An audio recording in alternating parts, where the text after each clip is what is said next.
Students, तो ये अगला वीडियो है एंडोक्राइन सिस्टम को लेके। एंडोक्राइन सिस्टम मतलब कि जो हमारी बॉडी में हार्मोन का सिस्टम होता है और जो ग्लैंड्स होती हैं जो हार्मोन बनाती हैं, तो उन्हें हम एंडोक्राइन सिस्टम में रखते हैं।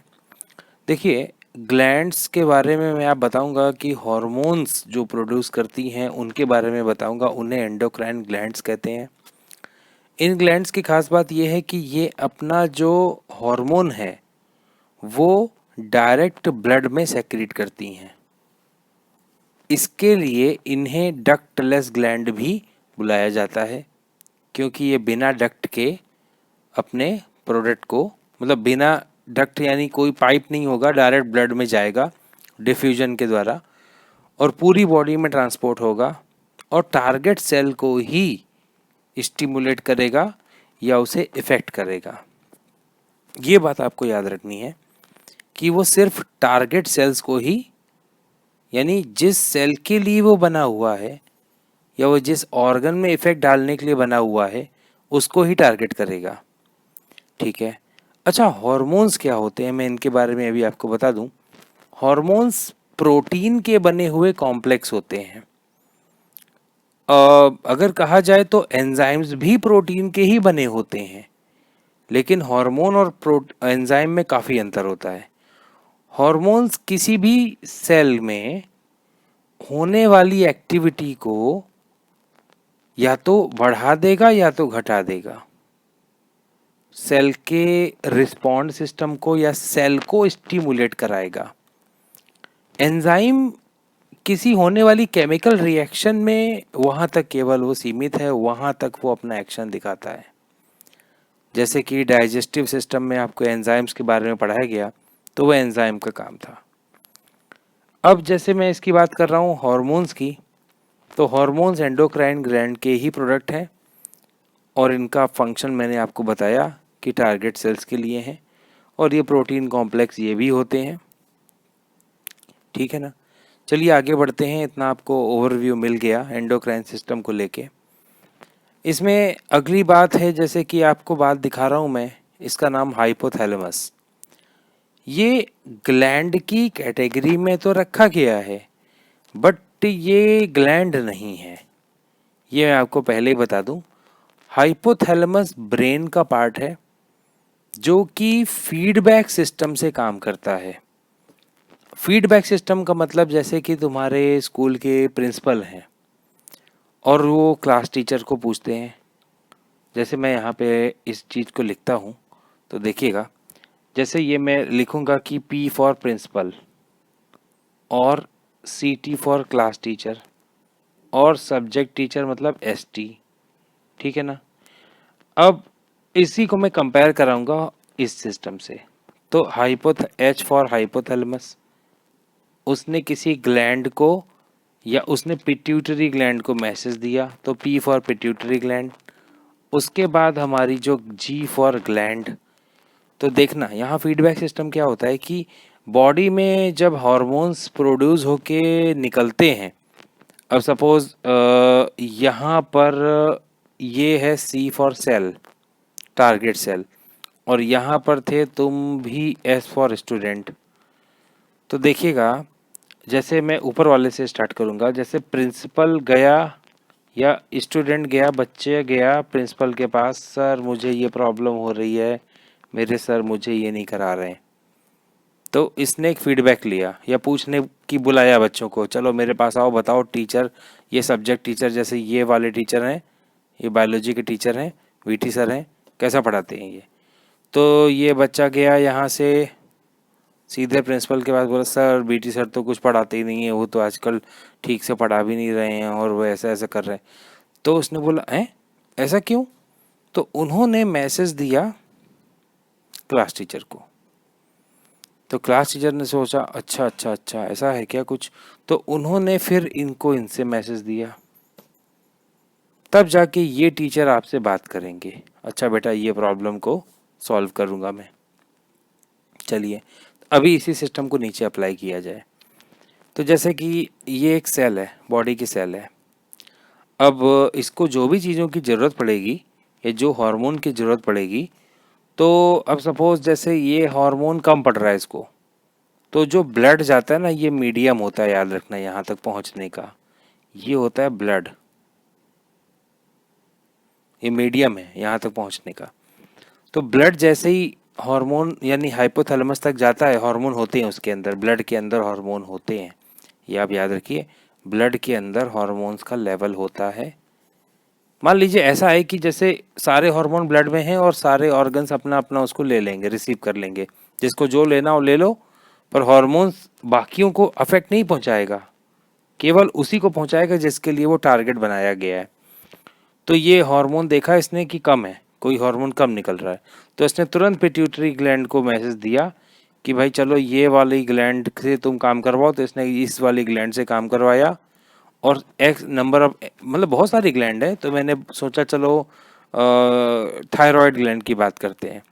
अगर थायराइड ग्लैंड का या थायराइड हार्मोन का यहाँ थायराइड हार्मोन का लेवल कम है मान लीजिए, तो ये क्या करेगा, हाइपोथैलेमस बोलेगा पिट्यूटरी को, पिट्यूटरी ने मैसेज दिया थायराइड को, जी मतलब ग्लैंड है तो मैं इसकी जगह इस समय थायराइड ग्लैंड को कंसीडर कर रहा हूँ।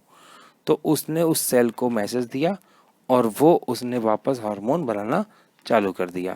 तो ये था फीडबैक सिस्टम। अब चलिए यहाँ पर मैंने क्या लिख के रखा हुआ है देखिएगा कि रिलीजिंग हार्मोन, जैसे मैंने आपसे कहा ये फीडबैक सिस्टम पे काम करेगा। तो किसी को रिलीज करवाने के लिए जैसे मान लीजिए कि मैंने अभी कहा था कि फीडबैक लिया और कोई हार्मोन कम निकल रहा है, तो उसने ये रिलीजिंग हार्मोन है, क्या लिखा हुआ देखिएगा, प्रिंसिपल फंक्शन क्या लिखा है उसके आगे, stimulate anterior intermediate pituitary to secrete hormone. देखिए किया ना इसने, हाइपोथैलेमस ने पिट्यूटरी को ही टारगेट किया। अब इनहिबिटरी फंक्शन देखिएगा, inhibit the secretion of hormone from anterior और intermediate pituitary gland। उसने उसके हार्मोन्स के लेवल को कम करने के लिए बोल दिया, जो कि फीडबैक के द्वारा उसको पता चला था। तो ये था हाइपोथैलेमस का काम। अब चलिए आगे बढ़ते हैं, पिट्यूटरी ग्लैंड के बारे में पढ़ते हैं। पिट्यूटरी ग्लैंड मास्टर ग्लैंड कहलाती है और इसके 3 लोब होते हैं, याद रखिएगा। कितने लोब मैंने बताए, 3 लोब बताए। जैसे मैं आपको यहाँ पर उसका एक छोटा सा हल्का डायग्राम बना रहा हूँ, एक ऐसे ही दिखेगा आपको ये। तो ये हो गया एंटीरियर, ये हो गया पोस्टीरियर, और ये पार्ट यानी थोड़ा इधर होगा, ये इस जगह पे होगा, इसको एम मतलब मिडिल लोब कहते हैं। चलिए मैं इनके एक एक पार्ट के बारे में बताता हूँ। एंटीरियर लोब क्या काम करेगा, प्रोड्यूसर 6 हार्मोन, ग्रोथ हार्मोन और सोमेटोट्रॉपिक हार्मोन।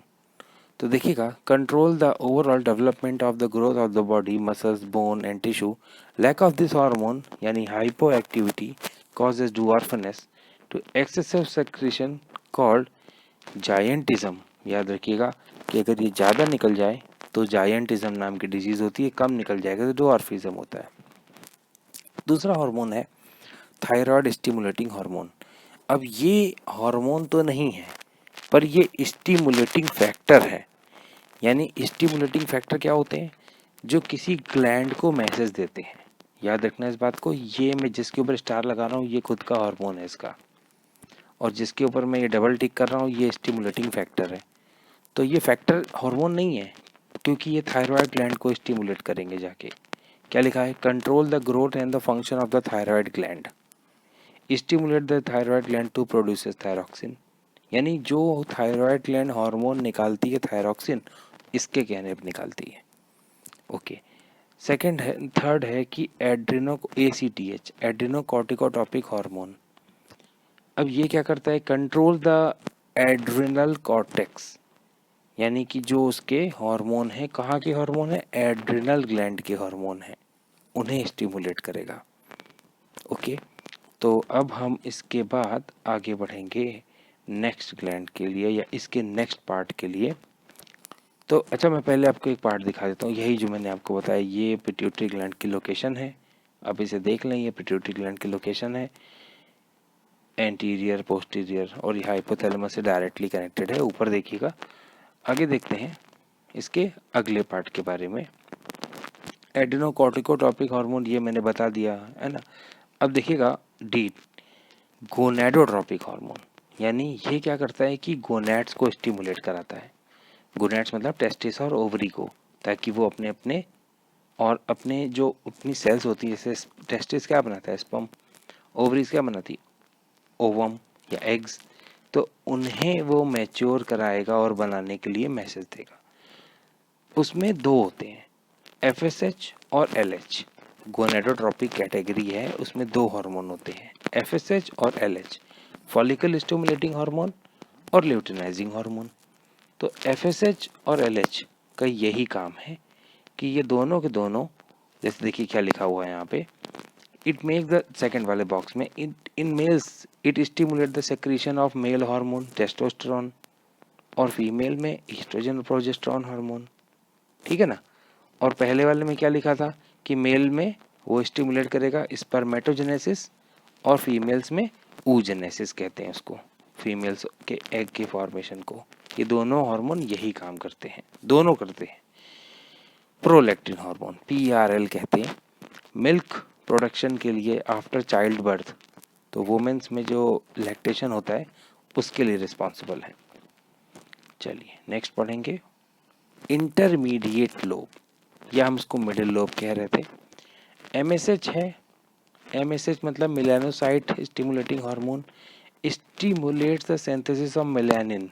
मेलानिन नाम का कलर पिगमेंट होता है हमारी स्किन में, आप जानते होंगे, उसे बनाने का काम करता है। पोस्टीरियर लोब जो सबसे लास्ट लोब है, अब देखिए मैंने वहाँ पर स्टार बनाया था और मैं यहाँ पर भी स्टार बनाऊंगा, क्योंकि ये फिर से हार्मोन आ गया, इसका ही हार्मोन है, ये कोई फैक्टर नहीं है, बाकी सब फैक्टर थे। अब देखिएगा ऑक्सीटोसिन, ये क्या होता है कि जो स्मूथ मसल्स होती हैं हमारी, इनवॉलंटरी मसल्स होती हैं, उन्हें डायलेट करता है, रिलैक्स करता है, स्टिमुलेट कॉन्ट्रैक्शन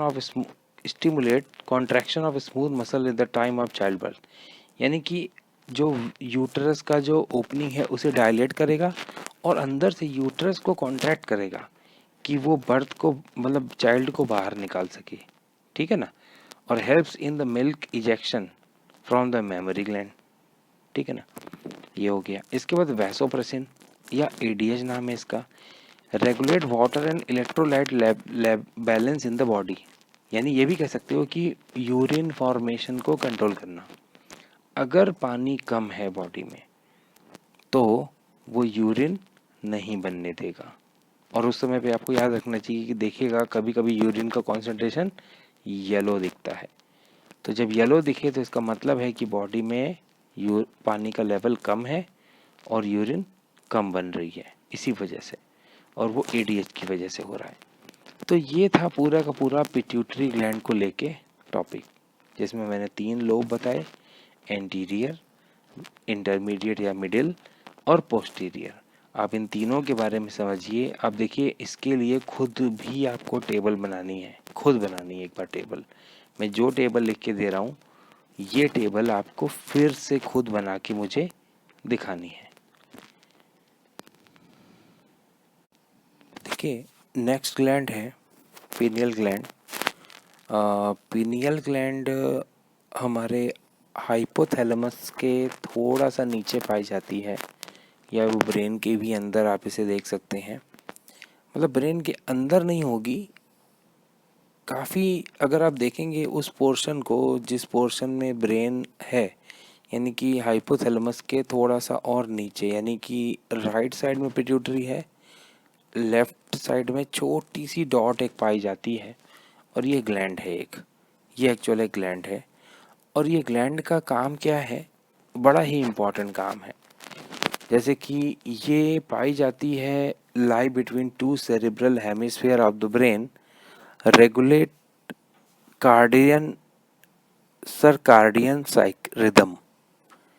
ये बड़ी इंपॉर्टेंट साइकिल होती है कि जो मेलाटोनिन नाम का हार्मोन ये सेक्रेट कर रही है, वो क्या करेगा कि melatonin maintain the cardiac circadian rhythmic, यानी कि वेक यानी sleep wake cycle, regulate the onset of puberty of females and helps protect the body from the cell damage caused by the free radicals.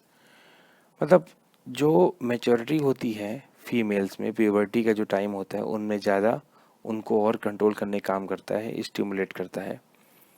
और जो body clock maintain करने के लिए मैं कह रहा था आपसे कि जो वेक और स्लीप या जो हंगर और जो जो भी अगर आप एक ही टाइम पे कोई काम बार बार करेंगे सेम टाइम पे, तो वो बॉडी क्लॉक बन जाता है, एक्सेप्ट हो जाता है। और वो एक्सेप्ट होने के बाद हमारी बॉडी उसी चीज़ को उस टाइम पर डिमांड करती है। तो ये वो काम जो होगा वो ये ग्लैंड के कंट्रोल में है, पिनियल ग्लैंड। अच्छा, एक और मैं थोड़ा टॉपिक से हट के बात बोलना चाहूँगा। कभी आप इंटरनेट पे एक चीज़ सर्च करना, third I in the human body. मतलब ये मैं एंडोक्राइन सिस्टम से जुड़ी हुई बात नहीं बोल रहा हूँ, लेकिन लोग इसे बहुत ज़्यादा मानते हैं। बहुत सारी बुक्स में इस बारे में लिखा हुआ है। और आपको जान के आश्चर्य होगा कि ये पिनियल ग्लैंड ही थर्ड आई को कंसिडर किया जाता है। आप कभी देखना। और अगर इस पे डाउट्स आए तो मुझे आप व्हाट्सएप ज़रूर करना, या कभी कुछ नया इन्फॉर्मेशन मिले तो। और देखना वहाँ पर कुंडलिनी जागृत करने के लिए या बहुत सारी बातों के लिए यहाँ पर आपको वहाँ पे देखने को मिल जाएगा। ठीक है, नेक्स्ट ग्लैंड है थायराइड ग्लैंड। थायराइड ग्लैंड के काम के बारे में मैं आपको बताऊंगा। लोकेशन पहले देख लेते हैं इसकी कहाँ पे होती है। कि जो नेक का रीजन है वो फ्रंट साइड में ये पाई जाती है, और उसी के पीछे छोटी छोटी 4 डॉट्स होती हैं। थायराइड ग्लैंड के पीछे छोटी 4 डॉट्स होती हैं, उनको पैराथायराइड ग्लैंड कहते हैं। अभी मैं डायग्राम भी दिखाऊंगा आपको। It's situated in the neck region over the ventral side of the body. It has 2 lateral lobes, one either side of the trachea. मतलब इधर और इधर 2 साइड पाए जाते हैं। चलिए, एक और बात कहूँगा मैं कि जो मेल्स होते हैं, कुछ मेल्स में ये थोड़ी ज़्यादा एक्टिव होती है। एक्टिव मतलब ये नहीं है कि ज़्यादा काम करेगी, मतलब ये करेगी कि वो स्वॉलन होती है, थोड़ी सी फूली हुई होती है बाहर की तरफ को, तो उसको एडम्स एप्पल भी कहा जाता है। चलिए इसके हार्मोन्स के नाम सुनते हैं। पहला हार्मोन है थायरॉक्सिन और T4 और ट्राई आइडोथायरोनिन या T3 भी कहते हैं। मतलब 2 हार्मोन है, T4 और T3। तो T4 बोलते हैं थायरोऑइडिन को, थायरॉक्सिन को, और दूसरा ट्राई आइडोथायरोनिन को T3 हार्मोन कहते हैं। और दूसरा हार्मोन है, यानी दूसरी कैटेगरी का है कैल्सीटोनिन।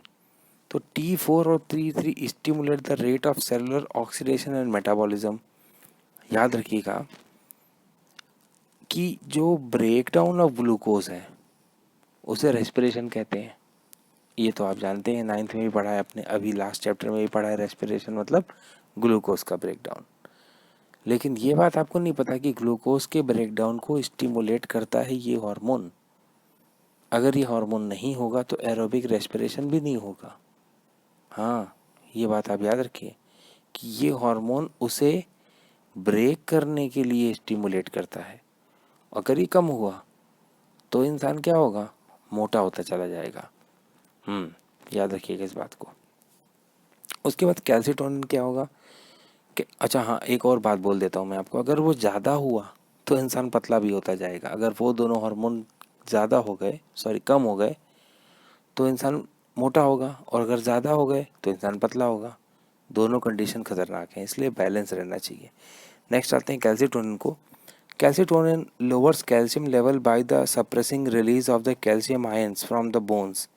जो बोन्स में जो कैल्शियम आयन होता है, देखिए हमारी बॉडी में जो कैल्शियम का जो रिजर्व होता है वो है हमारी बोन्स। तो अगर बोन्स, ये जैसे बोन्स है और ये बाहर ब्लड का लेवल है, इसके बाहर ये ब्लड है, तो इसमें जो है कैल्शियम आयन Ca यहाँ से आते हैं। तो ये क्या करते हैं, इनको वापस भेजते कि तुम जाओ, ठीक है ना। तो अब देखिएगा, इसके बाद ये देखिए डायग्राम, पहले इसका डायग्राम देखिए। इसके पीछे 4 थायराइड पैराथायराइड, देखिए मैंने जो डायग्राम में कहा था, 1 2 3 4, ठीक है ना। राइट लोब, स्थमस यानी बीच का पार्ट, और लेफ्ट लोब। तो ये आपको दिख गया। अच्छा चलिए आगे की बात करूँगा मैं। तो आगे पैराथायराइड के बारे में बताएंगे। देखिएगा, पैराथायराइड हार्मोन पैराथायरॉयड या पैराथॉर्मोन बनाता है जो कि कैल्सिटोनिन का रिवर्स काम करता है। यहाँ लिखा हुआ है कि regulate calcium and phosphate level in the blood. When blood calcium level is below the normal, it mobilizes the release of calcium into the blood from the bone. It has an action opposite on that calcitonin on calcium metabolism. तो ये बिल्कुल समझ में आ गई होगी आपको बात। Okay, चलिए आगे बढ़ते हैं। अगली ग्लैंड का नाम है थाइमस ग्लैंड। ये कहाँ होती है पहले डायग्राम दिखा देते हैं आपको। ये देखिए सेंटर में, यानी कि विंड पाइप के अंदर नहीं है वो, विंड पाइप के बाहर है वो। देखिए सामने येलो कलर की वो थाइमस मैंने दिखाया हुआ है। अब देखिएगा, is situated in the upper chest near the front side of the heart. It अंडरग्रो gradually atrophy in the adult. यानी कि एट्रोफी इन द एडल्ट, अंडरग्रो मतलब ये जैसे जैसे डेवलप होता है तो इसका काम चेंज होता जाता है। तो इसका हार्मोन क्या है? Thymosin. Stimulates the development and the differentiation of lymphocyte यानी वाइट ब्लड सेल्स। पहले इसका काम नहीं होता है, लेकिन जब ये हम बड़े हो जाते हैं तब इसका काम होता है कि जो WBCs हैं यानी लिम्फोसाइट सेल्स, तो उन्हें मैच्योर कराना और रेडी करना काम करने के लिए। ठीक है ना? तो ये भी इम्पॉर्टेंट ग्लैंड है, पर ये आपके स्कूल में नहीं पूछी जाएगी, तो आप इसे जरूर बिल्कुल मत लिखना। ये ओलंपियाड के पर्सपेक्टिव से मैंने पढ़ा दिया आपको। आगे बढ़ते हैं। एड्रिनल ग्लैंड बड़ा ही इम्पॉर्टेंट टॉपिक है। एड्रिनल ग्लैंड के दो रीज़न होते हैं। मैं आपको पहले उसका डायग्राम दिखाता हूँ, देखिए ध्यान से। ये जो डायग्राम बना हुआ है, मतलब मैं आपको यहाँ अलग से एक और डायग्राम बना के दिखाता हूँ। जैसे वो है, तो ये मान लीजिए ये एक ट्रायंगुलर एक एड्रिनल ग्लैंड है। इसके एक अंदर का रीजन है, ये देखिए ये इसका, ये एक अंदर का रीजन है, ये वाला। इस रीजन को ये बोल रहा है मेडुला, और एक है बाहर का रीजन, इसे बोल रहा है कॉर्टेक्स। तो देखिएगा कॉर्टेक्स के जो हार्मोन हैं उनके नाम ही कॉर्टिको लिखा होगा लास्ट में सबके। ग्लूकोकॉर्टिकॉइड, मिनरलोकॉर्टिकॉइड, सेक्स स्टेरॉइड या सेक्स कॉर्टिकॉइड कह सकते हैं आप इनको।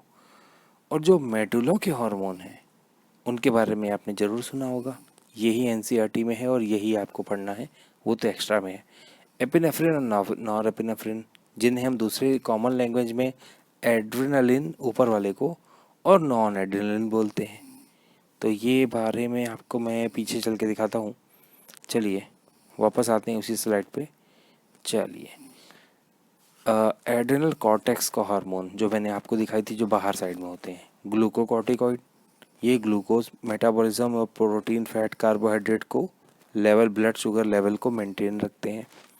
मिनरलोकॉर्टिकॉइड मिनरल्स के लेवल को मेंटेन करते हैं। सेक्स कॉर्टिकॉइड क्या करते हैं कि secondary sexual characteristics in both है मेल एंड फीमेल। तो आपको लग रहा होगा अरे सर ये तो वो वाले भी ग्लैंड कर रहे थे तो ये क्यों कर रहे हैं? भैया इनका भी रोल है और उनका भी रोल है।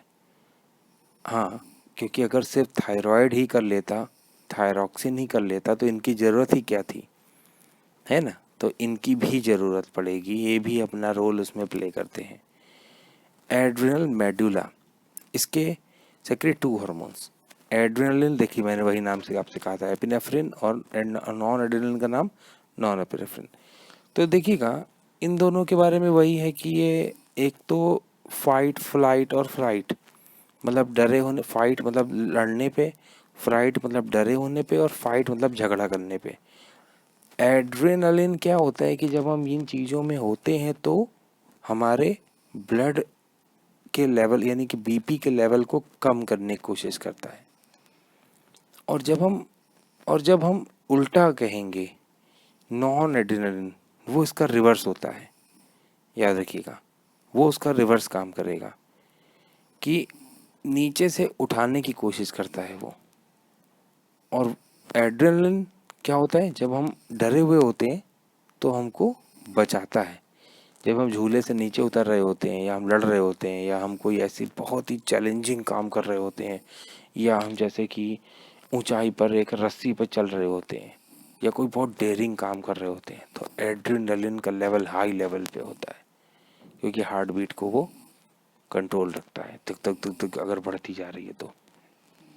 और कभी कभी हार्ट बीट कम होती चली जाती है, तो वो जो कम होती है जब हार्ट बीट, तो उसको उठाने का काम होता है, ऊपर उठाने का काम नॉरएड्रेनालिन का होता है। चलिए आगे बढ़ते हैं। Pancreas, very most important part. ये एक हेटेरोक्लाइन ग्लैंड है। मैंने इसके बारे में शायद आपको डाइजेस्टिव सिस्टम में भी पढ़ाया था कि जो इसका 98%, शायद 98 से 99% जो रोल है इसका, वो एक्सोक्राइन में होगा, और 1% या 2% इसका जो पार्ट है वो एंडोक्राइन का पार्ट है। और पूरी दुनिया इससे परेशान है, मतलब 2% से इतना इसने लोगों को ये करके रखा है। तो देखिएगा, इंसुलिन के बारे में मैं आपको बताऊंगा। इसमें जो इजलेट ऑफ लैंगरहैंस की बात कर रहा है, ये एक ऐसी सेल्स का ग्रुप होता है, उसको इजलेट ऑफ लैंगरहैंस कहते हैं। इसमें ये बीटा सेल्स होती हैं और ये अल्फा सेल्स होती हैं। तो बीटा सेल से निकलता है insulin, regulate the conversion of glucose into glycogen. यानी कि जैसे देखिए, मैं यहाँ पे क्या लिखूँगा, मैंने शुगर खाई, मैंने कुछ खाना खाया तो उसमें थी शुगर या उसमें था ग्लूकोज, और वो बन जाएगा आगे चल के फैट। तो ग्लूकोज को फैट बनाता है बीटा सेल्स का हार्मोन इंसुलिन। और जब मान लीजिए मुझे ज़रूरत है तो वापस उसी फैट को ग्लूकोज बनाएगा अल्फा सेल्स का हार्मोन। बस दोनों एक दूसरे के रिवर्स काम करते हैं। अब ग्लूकोज बन गया। अब देखो, अब मैं तुमको समझाता हूँ। मान लो मैंने अभी खाना खाया, तो क्या आपको क्या लगता है, जो अभी खाना खाऊंगा मैं, इससे मुझे इंस्टेंट एनर्जी मिलेगी? नहीं मिलेगी। सपोज जो मैंने सुबह खाना खाया था, वो खाना अभी मेरी बॉडी में गया, यानी उसको 4-5 घंटे लगते हैं डाइजेस्ट होने में। और डाइजेस्ट होने के बाद मुझे देखो, मैंने अगर नाश्ता किया 11 बजे, तो मैं उसकी एनर्जी कब बनाना चालू कर सकता हूँ? शाम को लगभग 4 से 5 बजे के आसपास। पर उसके बीच में हम लंच भी कर लेते हैं, और उसके लंच के बाद हम रात में जो है खाना भी खाते हैं। तो एक रिदमिक साइकिल बनती है इसमें, कि जो पिछला वाला ग्लूकोज है वो हम यूज़ करेंगे, और जो अभी वाला ग्लूकोज है उसको हम क्या बनाएंगे? फैट में। पर जो लोग ओवर ईटिंग करते हैं, ज़्यादा ही कुछ खाते हैं, उनके में क्या होता है, पिछला वाला यूज़ नहीं हो पा रहा, अगला वाला उससे ज़्यादा आ गया, डबल आ गया, और डबल का ट्रिपल आ गया। तो क्या होता है कि इससे हमारा, जैसे कि मतलब मान लो कि तुम्हारे पास में कोई चीज़ ऐसी है जिसको तुम्हें यूज़ करना है, थोड़ा यूज़ करना है, पर तुम्हारे पापा बहुत सारी ले आए, तो हो सकता है कि तुम उसको यूज़ ही ना करो, ऐसे ही पड़ी रहे। तो वो चीज़ वही है जो हमारे में ओबेसिटी होने का कारण होता है। हाँ, अगर बीएमआई यानी बेसिक मेटाबॉलिक इंडेक्स या बेसिक मेटाबॉलिक रेट बहुत फास्ट है, तो पिछला वाला फटाफट बर्न होता चला जाएगा, जो कि थायराइड की वजह से था। अब समझ में आया थायराइड का काम? तो थायराइड ने इनको और तेज़ी से बढ़ा दिया। लेकिन ऐसा ज़रूरी नहीं है कि हर किसी का थायराइड लेवल ही ज़रूरी हो। मान लो मैं मेहनत करूँगा, मान लो मैं, जो मज़दूर लोग देखो आप, कुछ भी खा लें, मोटे नहीं होते, उनको थायराइड की भी ज़रूरत नहीं है। मतलब थायराइड तो है ज़रूरत, लेकिन उनको टेंशन नहीं है थायराइड की। लेकिन आप देखना, अर्बन सिटीज़ में जो वुमेन्स हैं, उन्हें कितने परसेंटेज वुमेन्स हैं जिन्हें थायराइड की प्रॉब्लम होगी? क्यों होगी? क्योंकि पहले काम करने के लिए होता था, बहुत सारा काम करते थे, घर पे ही आटा पीसो, मतलब गेहूँ पीसो, आटा बनाओ, और मिक्सर ग्राइंडर नहीं थे, झाड़ू पोछा के लिए झाड़ू पोछा खुद ही करो बड़े बड़े घरों में। अब क्या है, फ्लैट है, छोटा सा फ्लैट ले लिया 2 BHK, उसी में रह रहे हैं, उतने में भी काम वाली आती है, गेहूँ का आटा पिसाया आता है, ग्राइंडर मिक्सर है, कुछ काम नहीं करना, स्वेटिंग होगी नहीं, मेहनत होगी नहीं, तो क्या होगा?